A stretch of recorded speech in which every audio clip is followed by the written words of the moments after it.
We now return to our Inara Commander series with Mack Winston, Season 2, Episode 10, To Reach Out and Touch.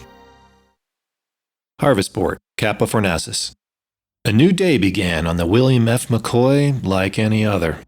Despite the profit warning issued by the East India Company, it was business as usual. Another list of missions would no doubt present itself, despite the panic in the boardroom and looming shareholder revolt. I stretched and made my way up to the bridge. Cal had already left. No doubt he had gone to the missions office or the canteen. I wondered if my order for those aftermarket SRV headlights would show up before we started our work, as I sank into the commander's seat and lazily leafed through the system status. The William F. McCoy was in top condition. Mack, you up? Came Cal's voice from somewhere in the ship's living quarters. On the bridge, just getting the ship warmed up. How's the mission office? George was in good form again. He was giving some noob one hell of a chewing out, something to do with shipping a horse and a sidewinder. A horse? You're kidding. I had to leave before I broke into uncontrollable laughter. The poor guy looked like the horse had bit and kicked him a few times too. I guess we'll hear the full story later, I said, shaking my head. How the hell does one load a horse onto a sidewinder? Beats me. This arrived for you, Cal said, tossing a package over to me as he went to take his station in our Clipper's left seat. It was about the size of a space liner carry-on cabin bag. It had some surprising weight to it. Not something that ought to be tossed, I thought. Excellent, the new SRV lights, I said as I started to excitedly rip the fasteners off the box. The address label fell off. Mack Winston, care of East India Company. That's all it said. I was sure I had given the full address of the William F. McCoy's berth when I ordered them. No bother, they'd arrived. There's at least one surface mission in the mission pack I picked up. Perhaps we'll try to get them out, Cal observed while I continued to remove the cardboard. Inside was a metal box, the dull lustrous gray of bare aluminum. It was rather nice. I didn't think the price of the lights would include a decent metal case. There were 2 latches, and I flicked them open and opened the box. Not SRV lights.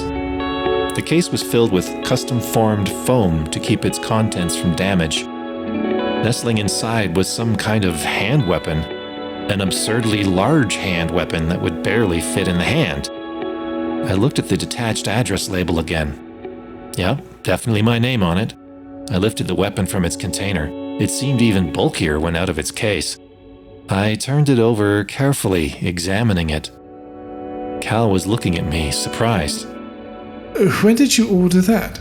I didn't. The company's not issuing new personal sidearms? I asked, looking for a possible explanation. Cal shrugged. Not that I'm aware. I hadn't seen a handgun of this design.